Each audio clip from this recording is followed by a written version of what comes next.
Everybody, I wanted to talk about how to love yourself through awakening. So many of us have our eye on the set journey in front of us that we forget about letting go being an actual option.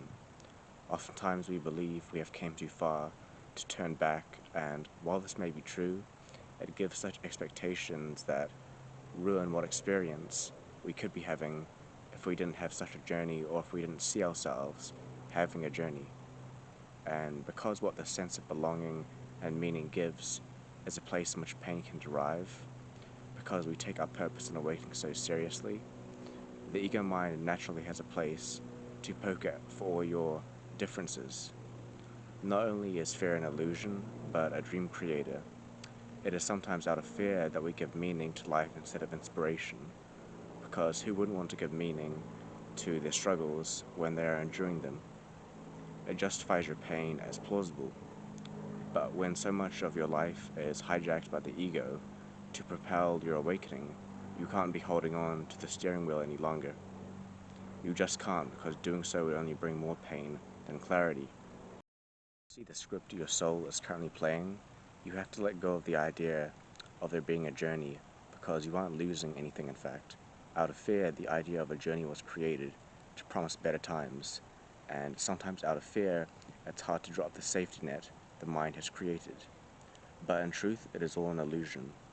You will never get to a certain point in your life and simultaneously enjoy the striving just as much as the result. They are both connected to the same aspect, which is desire, to want.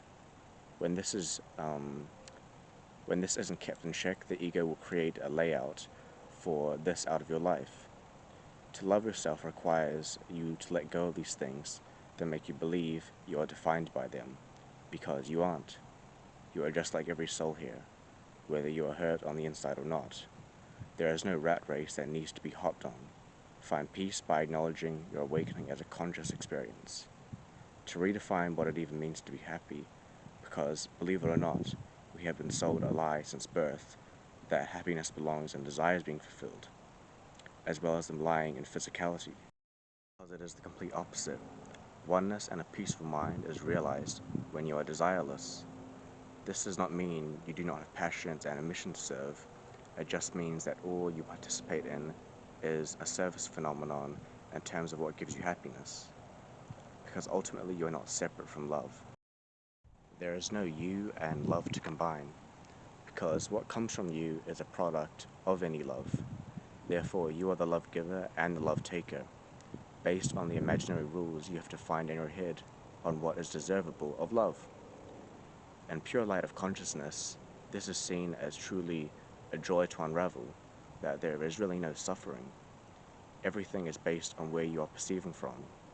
Are you perceiving from the place of the human that can objectify and feel all this pain? Or are you from the one consciousness that precedes all that it experiences? In and out of the human body.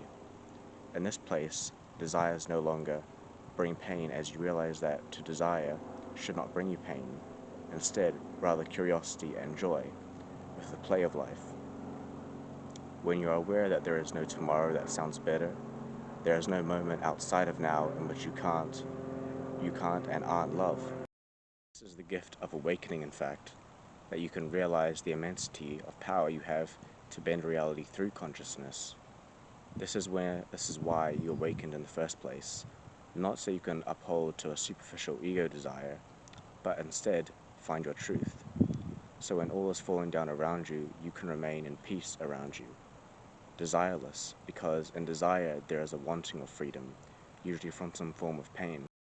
But what happens when the desire is fulfilled?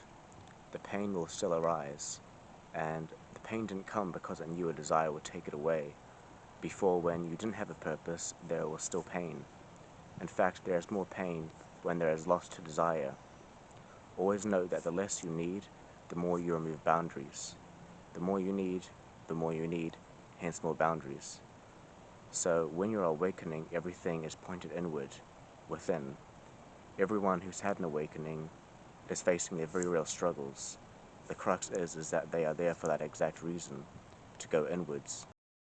The more you stay on the path of going inward, the further your awakening will reveal itself in any terms of meaning you'd usually hope to find through desires. So keep to the path. There is no tomorrow that you'll be doing the same. There is always now that any mind activity can be harmonized. In this you will find yourself instead of meaning itself. In the end, it is the mind that creates searches and questions. When you take out the roots of what's bringing you suffering, the fruit you can always harvest will be dropped from the same place and which created any suffering in the first place. It is an illusion to begin with, but this is what the human mind is. When we transcend it, peace comes naturally. If this video helped, please subscribe. I hope to be uploading more content soon. Much love, stay warm.